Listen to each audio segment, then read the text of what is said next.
Hello, dear friends, and it is my pleasure to introduce our today's special expert. Artur Viterito is a professor of geography at the College of Southern Maryland, and he has previously held position at the University of Pittsburgh and at George Washington University. Professor Viterito is a policy advisor with the Heartland Institute. Professor Viterito, welcome to our interview and thank you very much for finding time for us. Well, thank you very much. It's a pleasure to be here with you. I'm technically a retired professor. I studied at the University of Denver, taught at, as you said, the University of Pittsburgh and George Washington University, finished out my career at the College of Southern Maryland, and was asked by a student a number of years ago if the number of earthquakes on the planet had been increasing. And I said, yeah, they have slightly, but I haven't looked at the data carefully. And when I looked at the data carefully, I started to see some things that intrigued me. And what intrigued me most was the fact that the number of earthquakes was starting to increase rapidly on the ocean floors. And I said, gee, this looks kind of interesting because it sort of coincides with a large jump in temperature that we saw in 1995. And at that point, I started to research what I call the mid-ocean seismic activity. And sure enough, it's correlated very, very well with global temperatures. And I'm now at a point where I think I have what I would consider to be an emerging hypothesis on this. Yeah, thank you very much for your introduction. And I think we know that you prepared the presentation. Okay, the title of the presentation is a mid-ocean geothermal flux as a driver of recent global warming. And as I said, it's an emerging hypothesis. And it's fairly complex, but in its simplest terms, I think it's easily grasped by most. Now, the Earth is warmed by about 0.5 degrees Celsius since the 1950s. And the prevailing theory is that this has been caused by the burning of fossil fuels, which have released carbon dioxide into the atmosphere. And carbon dioxide is a greenhouse gas. And now when we say greenhouse gas, that means it, quote unquote, traps heat. That is, carbon dioxide can absorb infrared radiation from the Earth, causing the atmosphere to warm. The other major greenhouse gas in the atmosphere is water vapor. And water vapor is considered to be the greater of the greenhouse gases. The amount of infrared radiation absorbed by water vapor is greater than CO2, plus CO2, plus water vapor is much, much more abundant. And the next slide will illustrate this. We can see here that water vapor constitutes 95% of the greenhouse gases in the atmosphere.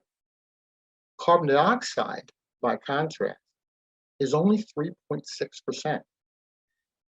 So we can see that there's a huge difference in the sheer amount of these two gases. But we also see that the amount that's attributable to human activity is only 0.12%. The rest of this is naturally occurring. This is from the US Department of Energy.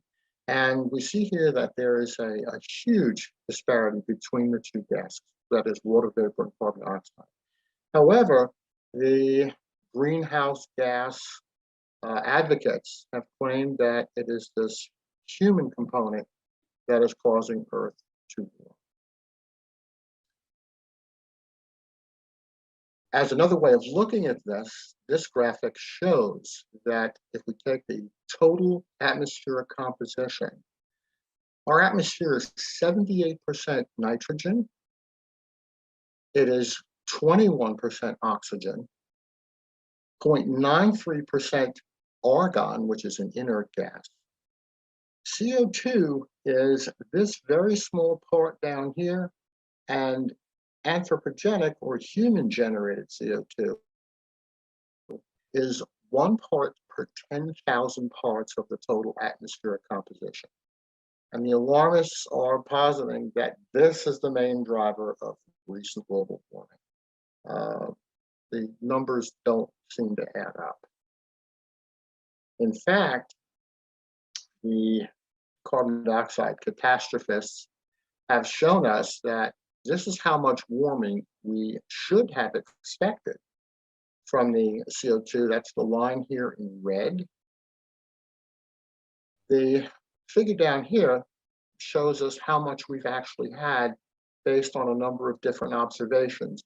And as you can see, the predictions are nowhere near what is observed. In other words, the predictions show the atmosphere to be far warmer than it actually is. So in 2016, I created a hypothesis that says that the mid-ocean spreading zones can activity in those mid-ocean spreading zones can cause a concomitant rise in global temperature. And the mechanism is detailed in this flow chart. That is, if we have more geothermal energy coming up from the ocean floor, this will in turn intensify what we call the thermohaline circulation, which I'll explain. We have some good diagrams to show what this is. What most people don't realize is that the ocean is the main store of heat on the planet. The oceans contain 1,000 times as much heat as the overlying atmosphere does. So if we can intensify what we call the thermohaline circulation, which we'll show you in a second here, that means more heat will be transported into the Arctic. More heat into the Arctic will reduce the amount of snow and ice. It'll simply melt, reducing what we call the albedo, or the reflectivity of sunlight in the Arctic. And both the increase in ocean heat transport and the reduction in Arctic albedo will increase Arctic temperatures. This is referred to as a feedback mechanism. And in the literature, they refer to what we call here the Arctic amplification. And we'll explain all these points as we move forward. First, let's look at this idea of greater geothermal flux. Geothermal, of course, is heat that emanates out from the mantle of the Earth. It's what we see in active volcanoes, geysers, hot springs. And we see that the vast majority of geothermal heat on the planet, again, most people don't realize this, has its origins at the ocean floor. And this diagram here by Davies and Davies shows in red where most of the geothermal heat for the planet is emanated. And we can see that it perfectly matches up with the parts of the Earth's crust that are splitting apart. These are what we call the mid-ocean spreading zones, okay? And if we look at the mid-ocean spreading zones, we see that high earthquake activity in these regions indicates high flow of geothermal heat in these regions. So for the purposes of this discussion, we're going to refer to what I call MOSIA, mid-ocean spreading zone seismic activity, because it's what we call a proxy indicator. We don't have actual measurements of how much heat is being given off, but we do have some a fundamental understanding of its magnitude. So, as we say here, MOSIA is a good proxy for the amount of geothermal flux. To this purpose, I've cataloged the number of seismic or earthquake events in the 4 to 6 range of what's called the moment magnitude range. This is commonly referred to as the Richter scale. This is the paper, the initial paper that I wrote on the subject back in 2016. And to quote from the literature, we're going to have to get a little sciencey here, but we can work through this. Seafloor hydrothermal systems are known to respond to seismic and magmatic activity along mid-ocean ridges, often resulting in locally positive changes in hydrothermal discharge rate, temperature at the time of earthquake swarms.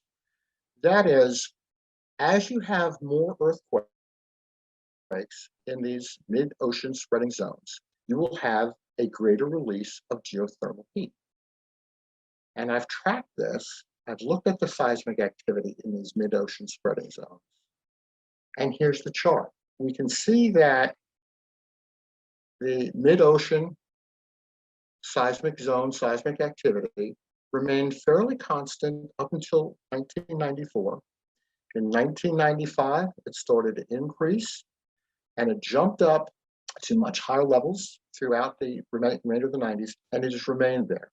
The trend line, which is in black, shows that the trend has been upward. So we know that we have greater geothermal flux because we have a lot more earthquake activity down on the ocean floor. And what this will do is it intensifies what we call the thermohaline circulation. This is intuitively very easy to understand. Thermo refers to temperature and haline refers to salt. And when we're talking about the movement of water, you have to look at its temperature and you have to look at its salinity, because the temperature and the salinity determine the density of that water. So what we have here on the planet, the thermohaline circulation, also called the meridional overturning circulation, or MOC, is driven by these density differences of temperature and salinity. And the oceans circulate in this giant conveyor belt, and we call this deep convection. Now, what's important to note here is that we have distinct zones of water that upwells, that is, comes up from the bottom to the surface. This is very cold water, designated here in blue. And then we have warmer currents at the surface, which eventually sink. And we find that the major sinking point of what is called downwelling occurs here in the northern Atlantic Ocean. And this is a critical driver of the recent warming that we've seen. So we can say that by applying spatially constant or variable heat fluxes to ocean general circulation models, we find that ocean geothermal heat is a significant forcing that can weaken the stability of the water column. It warms the bottom water, and when you warm the bottom water, you strengthen the thermohaline circulation. This is a well-established fact in oceanography. And so what happens, and I'm going to come back to the previous slide, this conveyor belt, if you heat the bottom through geothermal heating, what is going to happen is that this conveyor belt is going to move faster. And the faster this moves, the more heat gets pushed up into the Arctic. This is a critical mechanism that we have to pay careful attention to. Can I ask you a question while we are at this topic? Please. Some scientists say that the Gulf Stream is slowing down, and some say it's changing the direction. That's very interesting. There is that argument that the Gulf Stream is slowing down, but it has been shown, and I didn't include this in here, that the overall circulation of the ocean has increased. An article came out about 2 years ago. I would have to pull it up in a different file. But we do know that ocean circulation has increased remarkably. The slowing down of the Gulf Stream is really not well documented. We have a very short period of record of what are called Argo buoys, that one study shows that it has increased. Modeling studies have shown that it's decreased. So The observations show it has increased. The models, the theoretical models, show that it has decreased. So there is a discrepancy there. But as I said, it's the modeling studies that say it's showed down, but the observational studies show that it is actually increased somewhat. Also, we know that it pulses over time. It increases, then decreases, increases, decreases. And that's because geothermal heat release is highly variable. What I showed you on that first graph is the yearly geothermal seismic activity. If you look month by month, you see that it's much more variable. It's much more noisy, so to speak.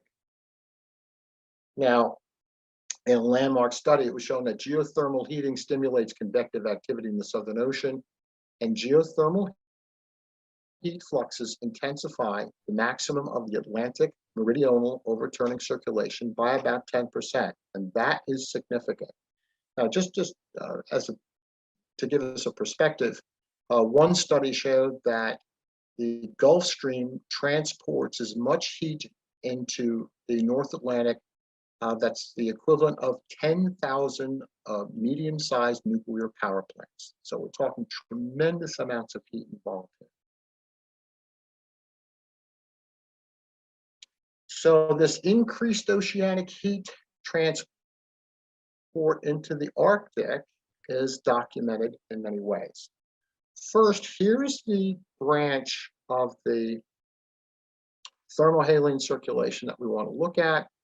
It is the North Atlantic branch, and this part of the conveyor belt is what we call the Atlantic Meridional Overturning Circulation, or AMOC. This is well described, and there's a tremendous amount of literature that talks about this. Here we can see that this is a very, very large area of what we call downwelling. The warm water at the surface, the Gulf Stream is, and then of course the North Atlantic Drift, there are many branches to this, will then start to subside and become part of the deep bottom water. So the more intense this AMOC, the more heat is brought into the Arctic. And here we can see a more detailed diagram of the Gulf Stream and how it splits off into a number of other regional currents.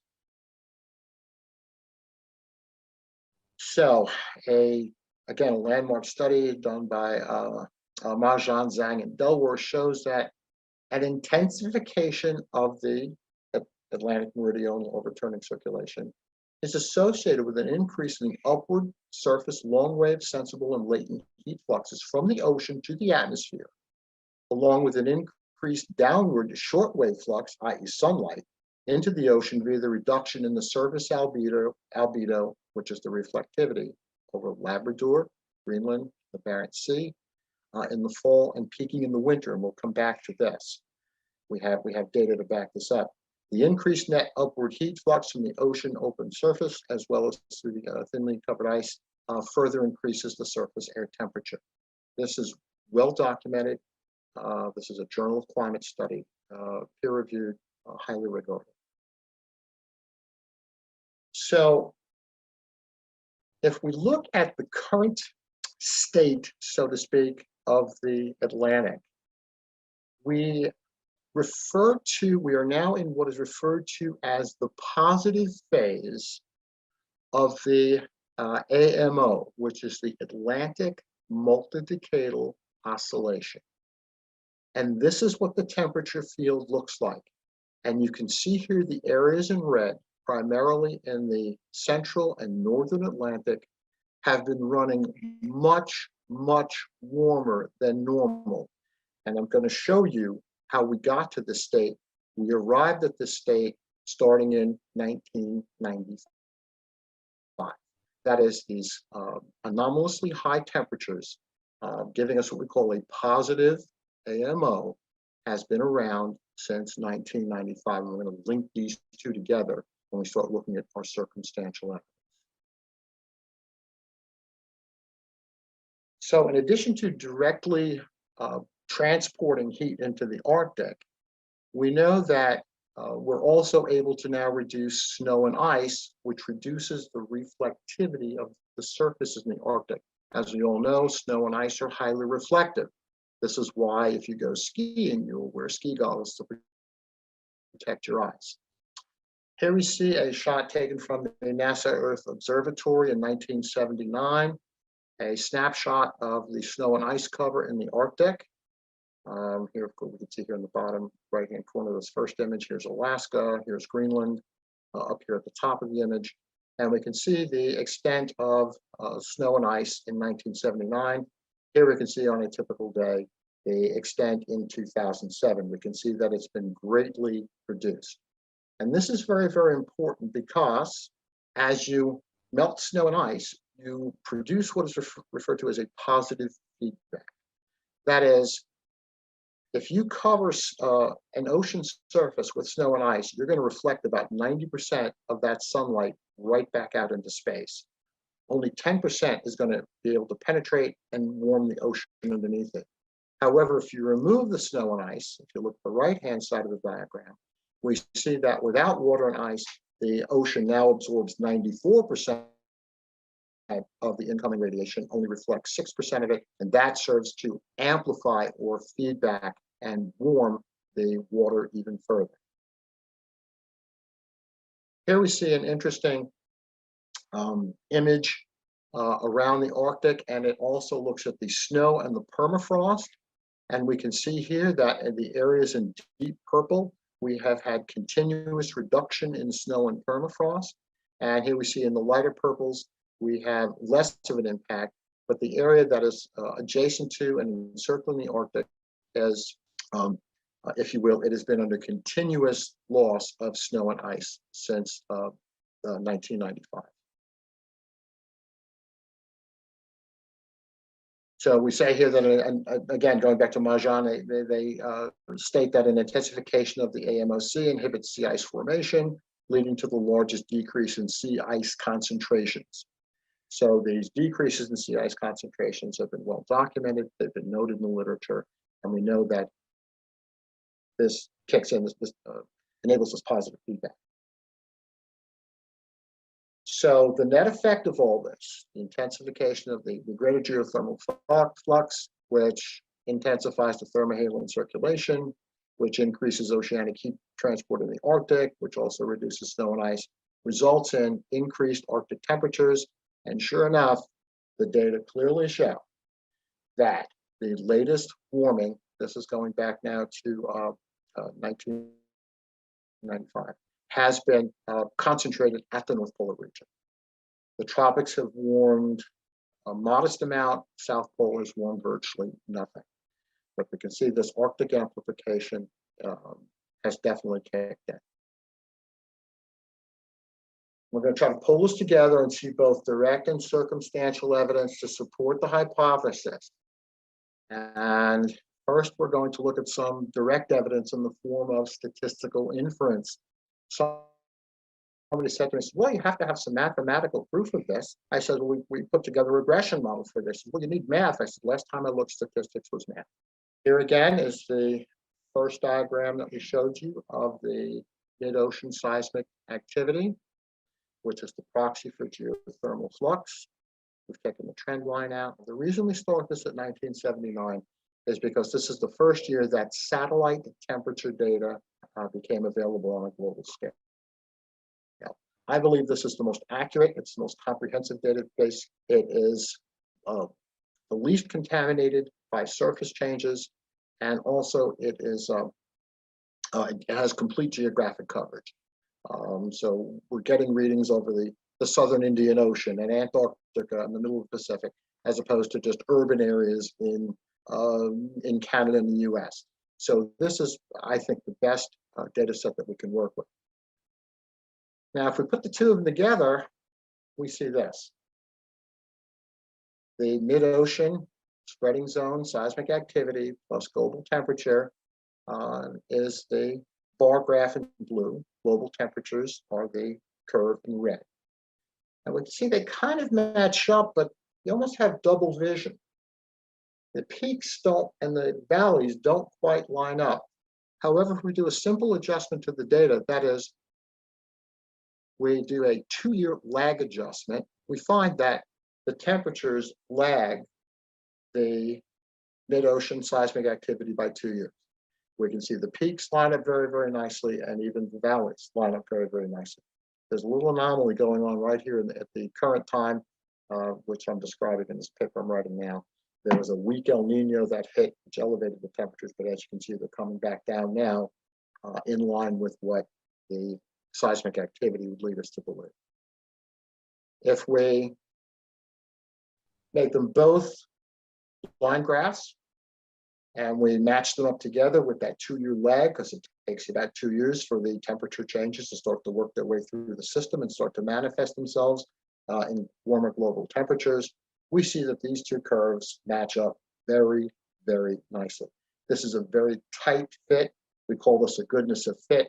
And the correlation coefficient on this is 0.72, which is statistically significant, very high.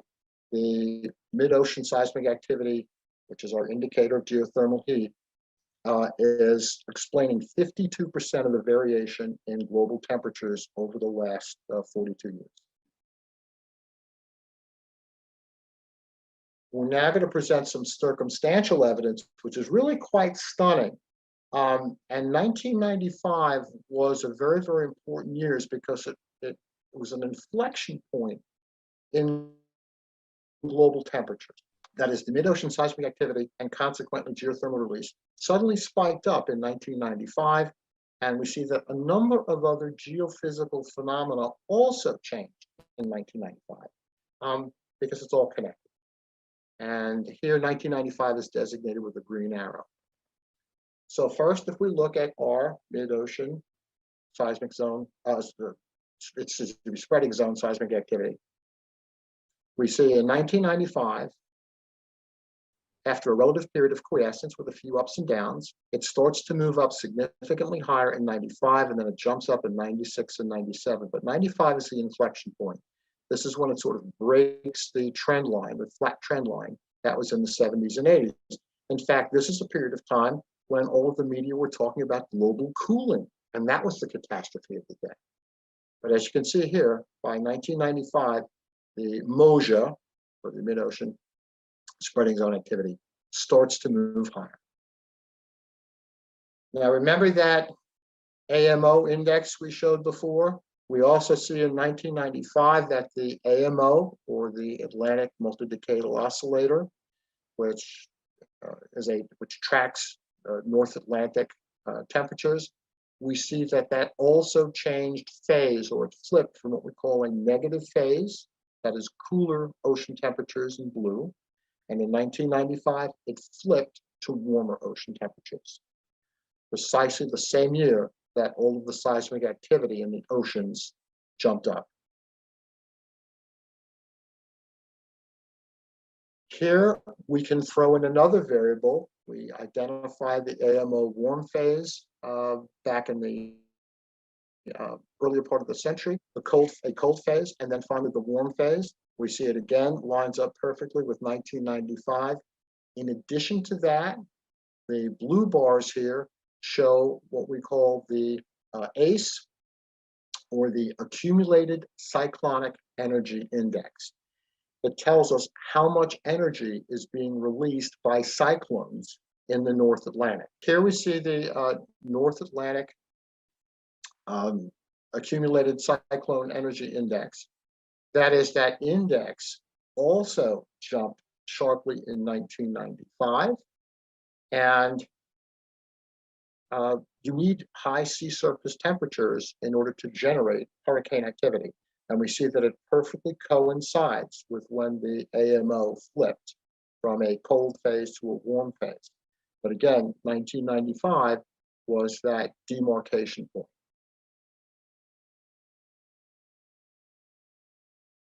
Here we see Arctic temperatures. This is provided by the Danish Meteorological Institute. And we see here that in 1995, we started to see a sharp and significant increase in the spring and fall temperatures. Again, 1995 is designated here with the green arrow. We see that the spring temperatures, which are in green, and the fall temperatures, which are in red, showed a definite spike upward. and have continued upward ever since 1995. Lagging was the winter temperatures. These are in blue. They had about a 2 to 3 year lag behind that, but now we can see that they have now, that curve is now caught up, and that curve has gone much, much higher. Interestingly, the summer Arctic temperatures are flat. They don't change. Most of this is occurring in the fall, the spring, and the summer. Here we see the total ice area in the Arctic. And again, we see in 1995, designated by the green arrow, this is the year it gaps downward. Here we also see cloud cover in the Greenland sector. Again, in 1995, it gaps downward. The mechanism involved here is the fact that as temperatures start to increase in the Greenland sector, the atmosphere can hold more water vapor. In other words, less of the water vapor that evaporates from the surface will condense into clouds because the overlying atmosphere is warmer. So this will result in a reduction of cloud cover. And finally, here we take a look at what is called the subpolar gyre, which is a large circulating mass of water centered around Iceland. And we can see that the sea surface temperatures in the SPG jumped up starting in 1995. So we have this large concurrence of other geophysical phenomena perfectly matching up with the sudden surge in seismic activity in the mid-oceans. And this, of course, is a reflection of the higher geothermal heat coming out of the mid-oceans and an uptick in the intensity of the thermohaline circulation. Wonderful. Thank you very much. Amazing presentation. So let's talk about the data a little bit, about which data, where we can take an honest one, and which one are you using in order to show us? For the earthquake data, that is it's called the Iris Wilbur 3. It is an international consortium. The USGS is one of the participants. The Iris Wilbur 3 data set is a comprehensive global seismic network. It's been around since the early 70s, but it has morphed from the I forget what the old name was. It was called the Worldwide Seismic Network, and now it's called the Global Seismic Network, and it's now an automated system. There is it's an extensive database. I've captured over about 2 million pieces of data off of this, and I've boiled it down to looking at the data pieces that correspond with the mid-ocean spreading zones. Those are identified in the database. I have cataloged that, and I will be happy to share that with anybody who's interested in it. Wonderful. Yes, we would be the guys who are very interested into this kind of data. And also, is it an open source? Anybody can look it up? Is it, or Yes. You have to be prepaid somehow? No, it's open source. There are no paywalls. Wonderful. Would you share the link as well, where we could go through this backward? Yeah, it's Iris 3 international. It's an international consortium of seismic information. Wonderful. Next question for you: what is causing the geothermal flux increase? Why? Like, I understand it's a driving factor into the warming of the ocean, which then drives the weather and climate change and everything else. Do you know the reason why it's so active these days? If I knew that answer, I would be in Scandinavia collecting my Nobel Prize right now. That is an unknown. There are a number of theories out there. For example, one theory is that what's called the shifting barycenter, or center of gravity between Earth, Sun, Jupiter, and Saturn, has shifted, and what it does is it causes the plates to flex. There's a stronger gravitational force on Earth's crust. There's another one that says, well, it all has to do with internal generation, and we see a pulsing effect of an exhaustion of internal energy to the system, and then it replenishes itself, sort of like the old faithful geyser. So there are competing theories on this, and nobody knows for sure. It's a great unknown. Also, there is evidence that there is geothermal flux under Antarctica and Yes. also Greenland, which is causing the melting of the ice from the bottom up. Yes. That is well documented. A researcher by the name of James Camus has done a lot of research on this. In fact, he has a book out called Plate Climatology Theory. And he explained this very nicely. He's documented these fluxes under the ice sheets. And we do know, and we do have very good data that shows that, yes, a lot of the ice melt from Antarctic and Greenland is geothermally related. One of the theories which we heard from a glaciologist, which is a CO2 fan, that that geothermal flux was there forever, and it's not. Since it's been there forever, there is no proof saying that it's causing the melt of the Antarctica. Antarctica is a very, very large place. What most people don't realize is Antarctica is about 1.5 times the size of the conterminous United States. It's a very, very large area. And the flux under there varies over time and over space, as with anything else. So at its greatest thickness, the Antarctic ice cap is over 2 miles thick.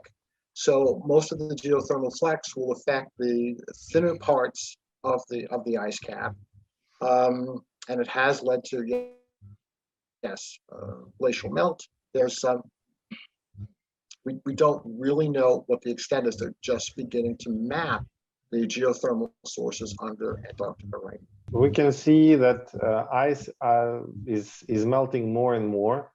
And basically, could we say that the geothermal flux is getting much more active these days? That's why it's causing, because it's not melting entire Antarctica, it's only melting one side of it, right? Right, that's correct. Yes, the flux globally has increased tremendously since the early 90s. That is, the number of earthquakes and therefore the amount of geothermal flux globally has been increasing. As my charts show, the mid-ocean spreading zones are the nexus, or they're the point where this is occurring most. And yes, it has been increasing. As to what causes it to vary, it's still a great unknown. There's a lot we don't know. Could you tell us the connection between geothermal flux and volcano eruptions? And do we see volcanoes on the rise, eruption on the rise? Do we have a data set proving it? I would have to explore that a little more deeply, but we do know that earthquakes have been increasing. And again, we know that if you're looking at where the plates subduct, they are going to pull the plates apart in the middle. So this is what's happening, is that you have it's a push and pull system. Whereas where plates subduct, the plate is being pulled down into the mantle, but then it leaves a gap at the back end of the plate, and that's where more mantle material is able to ooze up and form new crust. So it is an interconnected system, yes. So the more plate dive that you have, meaning the more superficial volcanic eruptions you have, you should get more underwater volcanic eruptions as a result. So basically, that's why we see the increase in Iceland activity, and because it's in the middle of the ocean. Yes, in fact, it's part of the mid-ocean ridge system. Iceland is actually part of the Atlantic mid-ocean ridge that is happens to be above sea level. The rest of it's all below sea level. In fact, as you get off the coast of Iceland, it's called the Reykjanes Ridge. It's a series of underwater volcanoes that are all connected. Mm-hmm. Wonderful. If you like, I would love to ask you if you would look into increasing amount of volcanoes. Is also, for some reason, when we talk to volcanologists, they all seem to be very into the volcano of their lives, and they don't look at the broader picture of them as a, system as a whole, and they cannot. It's very hard to obtain data proving that volcanic activity is on the rise. And it sounds obvious when you talk about, since there's more activity at subduction zones, geothermal flux is getting more active, there should be more volcanic activity. Actually, what I can directly glean off of my database is total seismic activity. I can vouch for that, that the total amount of seismic activity has greatly increased since 1995. That is clearly indicated in the data set, and I will send you that data if you'd like to see it. Since 1995, seismic activity globally has increased greatly, especially underwater seismic activity. There's still a lot that we have to learn about climate change. And I believe that I have found a small piece of that.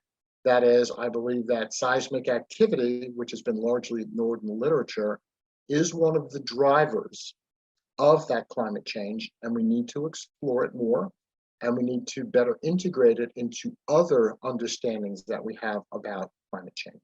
You mentioned about this shift which was occurring, and so you're talking about this this drastic shift of the core to the north, which occurred in 1997-98, and it was recorded by the shift of the Earth's center of the mass. And after that event, it was the Earth accelerated and centrifugal force changed, and the more destructive seismic activity started. You were referring to that event. Yeah, there's one theory that's out there. In fact, Lord Christopher Monckton spoke about this at the COP26 conference, that there is a Earth's barycenter, as it's called, has shifted, and that barycenter shift has created a situation where there will be more earthquake activity because the plates will flex in response to greater gravitational forces being put upon them. The theory that's called plate flexure theory, they've also tied it in with El Niños. That is, as water sloshes around in the Pacific, it puts more pressure on plates, and it can actually cause more volcanic eruptions at the back end of the plate. It's pretty complicated stuff, and as I said, we haven't worked out the details on this yet. And as I said, there's a lot more work to do in this area. Thank you very much. And we also would like to ask you about this, that a few decades ago that oceanologists were recorded hot blobs in the ocean, and it is 5 to 10 degrees above the host water. It was found on the coast of Antarctica, on the coast of Alaska, and other places. So where water is not expected to be so hot. And so could you share a bit your opinion on this phenomena? That is an excellent question, one that I would like to do more research on myself for these hot blobs.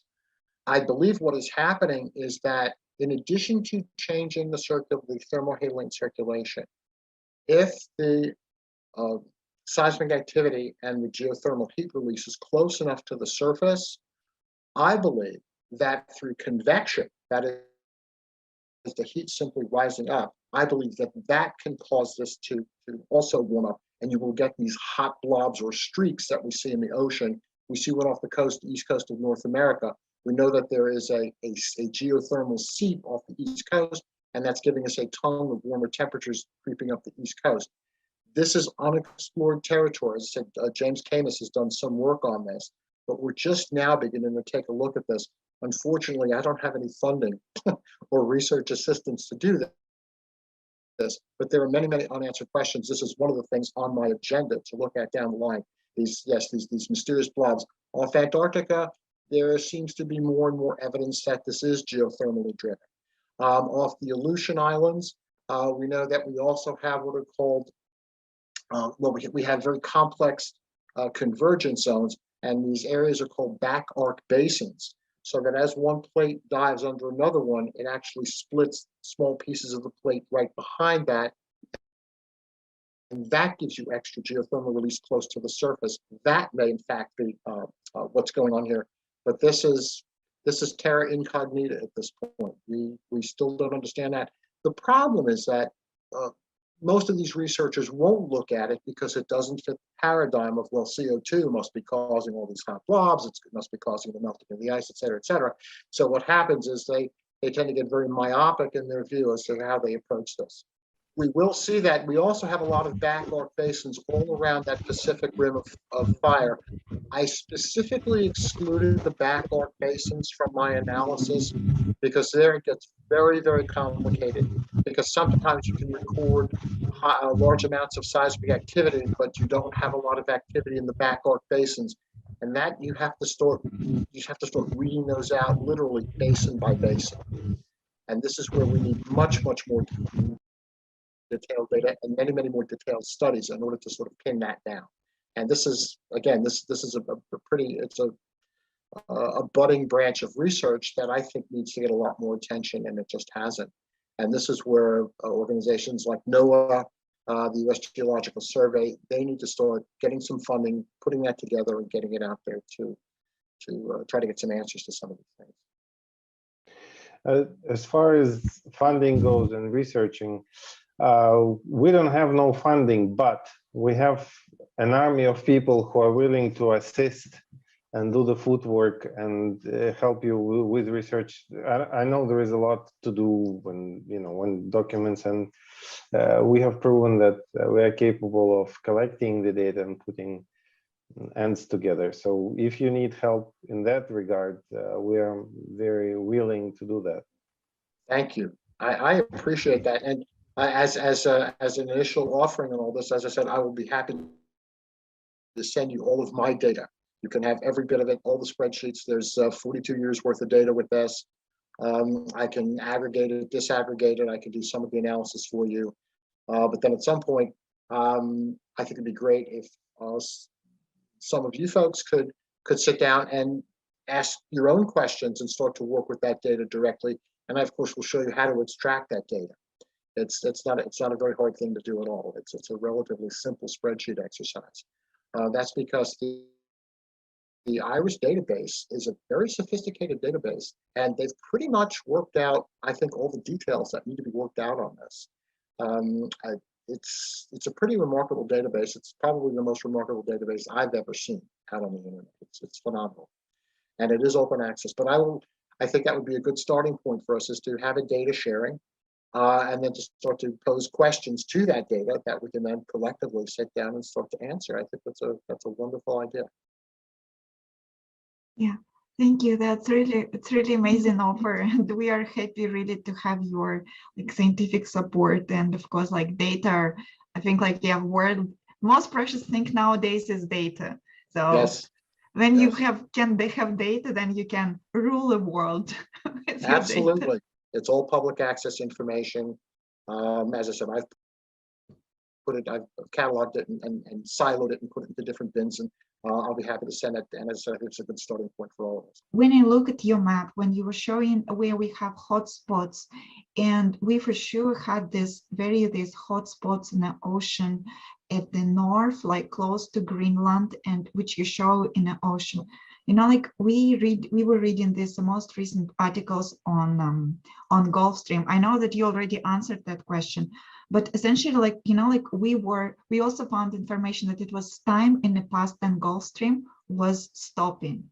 And, just as one of the hypotheses we have, that what if the heating, is it possible that heating from the bottom become so strong that this gradient of the densities does not work anymore at this particular part, which is referring to Gulf Stream? I'm not telling about the overall circulation stop, but only the part for Gulf Stream.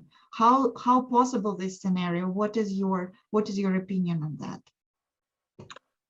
Wow, yeah, that covers a lot of ground. There is a theory out there called snowball Earth, that they believe at times in the geologic past that Earth was completely covered by ice.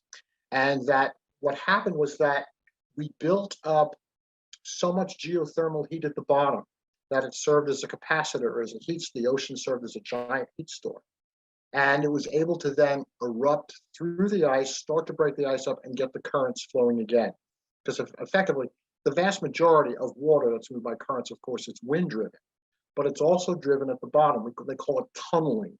So so they're talking about bridging effects in the ocean, that is atmospheric effects that move water, and then tunneling, that is the things that are moving the water underneath the surface. So as to whether or not it serves as a capacitor, there's a lot of evidence that it does serve as a large capacitor.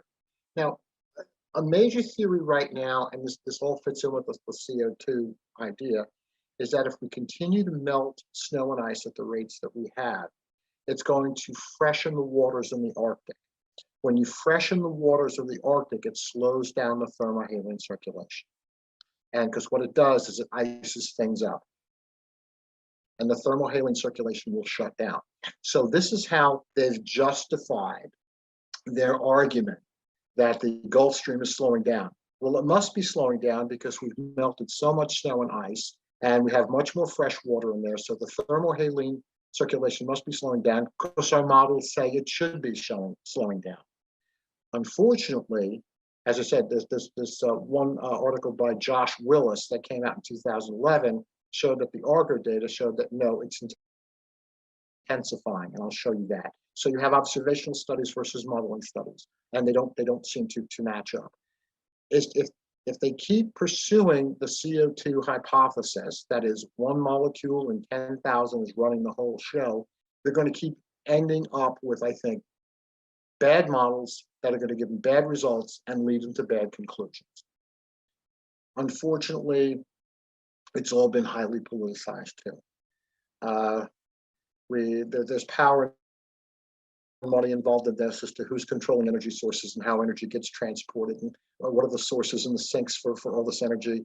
So I think that there's a lot of political clout and a lot of money involved in all this that has just overwhelmed the science. So I think we have a modeling problem as opposed to an observational problem. And we still don't have, as far as I'm concerned, good data on any of this. But I think this capacitor idea is very, very interesting. In fact, just to show you how this thing all flips around to meet certain agendas. There's a famous researcher who I shall not name, who actually came up with the term AMO, Atlantic Multi-Decadal Oscillator, 20 years ago. He just came out with an article 3 months that says it doesn't exist anymore. It's no longer a viable concept. And meanwhile, there are hundreds of articles written that document its existence, that have documented these western boundary effects of warmer waters coming up on the western shores, such as in Greenland. It comes up from the western part of the current. Part of the current does wrap around Greenland and comes and curls back around south. So those current studies are critical. There have been very few of them done. We simply, again, don't have enough information about it. But if we keep trying to pigeonhole all of this into this carbon dioxide box, I think we're going to keep ending up with these sorts of problems, and we're going to be barking up the wrong tree, so to speak. Thank you. Thank you very much. We have one question from Lisa. Lisa, will you be able to share your screen? We're trying to make the graph for ourselves, which is represent earthquakes by the depth and the amount of them. So we see that not only magnitude is rising, but also the dipping. It goes extremely deeper, yes, and here is a number of earthquakes deeper under the 700. So we found there are quite a few earthquakes at 700-kilometer depth, and they only increase lately. We see a lot of them. Anything about that you would like to share? That's interesting. So the deeper earthquakes are, because interestingly, at the mid-ocean spreading zones, those are all shallow earthquakes. Most of those are within 10 kilometers of the surface. So these ones occur on the Great Pacific Ring of Fire, and they usually go along the coast of Japan, Philippines, and so on, along that coast. Can I make a comment here as to the data that you have? You're looking at magnitudes above 3. Yes, yes, And absolutely. I got into an argument. With a seismologist at Harvard over this. I specifically looked at magnitudes of 4 and higher, because those are the ones that the global seismic network can get. Okay. Once you go below 4, you start to have serious sampling problems. And by the time you get down to 3, you're only going to pick up, you're going to have seismographs relatively close to the area. So in many respects, you could be looking at the artifacts of the number of seismographs that you have and not the true number of earthquakes, but I'd have to look at that more. Okay. So that's another consideration that has to be made. That's why I picked 4 and higher. No, that's a good point. But the great depth ones, they're usually 6 and higher. They're not even 4. They're 6, 7, That's 8. correct. That's correct. And it would be interesting to then break them out by magnitude. So those charts would be very, very interesting. You're right. The deeper the earthquake. That's why most of mine are shallow earthquakes, as I said, 10 and less. So that would be another way to start to analyze and to dissect the data. Well, my data contains all of that.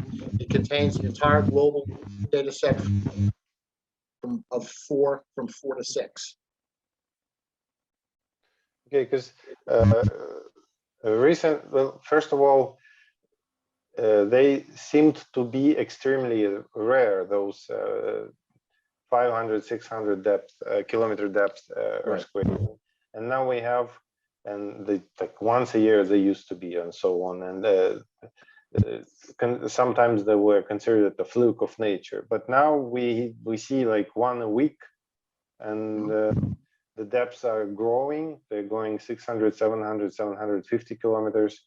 And the magnitude is rising as well at that depth. That's interesting. As I said, that's a part of the data set that's new to me. I haven't explored that part of the data set, but I think that'd be fertile ground to start doing some work on. But we know the climate data has been heavily altered and modified. And one of the things I would like to do is to be able to take what's called the Palmer Drought Index data and sort of reanalyze it, sort of re-engineer it, because that has temperature data embedded in with it. And I know that I haven't tampered with that, because the Palmer Drought Index goes all the way back to 1900. And from that, I think you get a better read on what the actual surface temperatures have been for the US and for the globe, because they do have it for different parts of the globe. The data tampering problem is very serious stuff.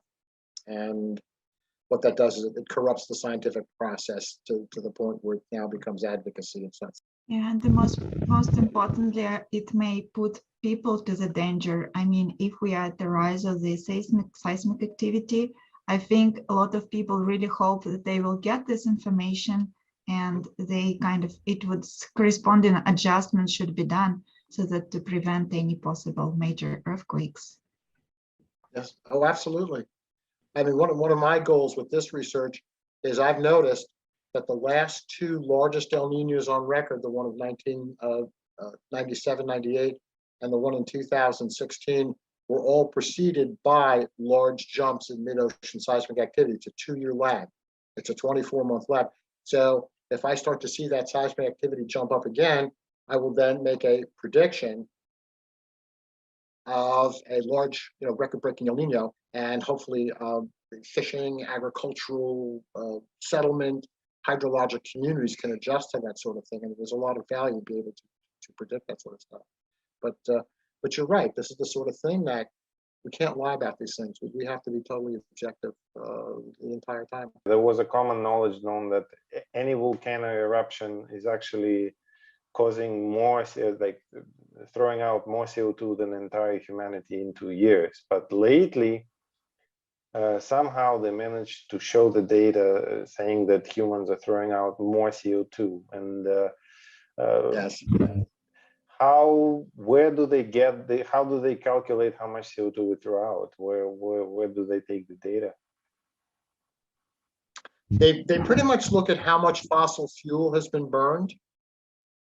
They will look at the total CO2 content, and then they'll look at how much fossil fuels burned, how much petroleum is used, natural gas, coal, and from that they are able to estimate how much CO2 is going to be a product of all of that, assuming it's going to have a residence time of 10 years or more. And that's how they get the estimate that humans have been contributing more. Also, but yes, nobody has sat down and tried to estimate how much CO2 is coming out of the mid-ocean spreading zones. We have no idea. Also, too, as the oceans warm, it emits CO2. CO2 comes out of solution, and that also ends up in the atmosphere. And I don't think anybody's accurately calculated that. So again, another excellent question, and one that I think remains unanswered to this day. Again, I think a lot of it's politically driven, to be honest with you. I really do. Yeah, thank you very much. And just I would like to switch to our last question we ask every scientist, and like Creative Society project, what we emphasize, as I already said, that human life, like just that we promote the idea that human life should be the highest value for society. And in this situation, we kind of have person in the center of everything, and every process which is occurring, they kind of, they help to serve people, and so that their talents could be flourished, that we would not have cases with hunger or something like that. And like our current format we call consumeristic society, because essentially we are raised as a consumers from very early age, and that we need to consume more, to buy better things, and to kind of and we treat each other in the relationship as we have this transactional relationship, like you give me, I will give you. And like my question is essentially, how do you think how it is important for people on the planet to unite now and to change the format of society from a consumer society to the creative one, where the value of human life is on the first place? I believe that we should be good stewards of the earth, and we should use the resources that we need, and that we should try to preserve resources as best that we can. But yes, humans do come first in the equation. And yes, in an ideal, perfect world, everybody would have access to food, to water, to shelter, to healthcare. And sure, all of those needs should be met first. I agree. I believe that the earth is here for our use, and we are not to just sit there and fret about frivolous things concerning our planet, like did a single plastic straw kill a turtle? These seem to be sort of the frivolous causes that a lot of folks are getting involved in. And I used to give an example. Let me, by way of example, sort of express how I feel about this. I used to talk about the spotted owl here in the United States, well, the Pacific Northwest. The spotted owl, of course, was endangered because they were taking down forests in Washington, and I believe in British Columbia also. And a lot of the environmentalists got on board and said, wait a minute, you're destroying the homes for these spotted owls. And my comment was, well, you have a choice. Either make homes for the spotted owls or make homes for humans, because the lumber is being used to build homes for humans. And yes, I believe in humans first, and I believe that we should exercise good stewardship, but that we should all try to take care of each other and make sure that, yes, I don't like disparities in wealth and all of the inequality that we see. But at the same time, I think creativity and hard work should also be rewarded at some point. So I've got sort of a mixed outlook on that. But yeah, humans definitely first. I'm all human. Thank you so much. It's been a real pleasure meeting with you, and I look forward to doing some work in the future. I think there's a lot of potential here. Thank you very Yeah. much. Thank you so much. Thank you, Professor. Yeah, thank you for your time. Thank you.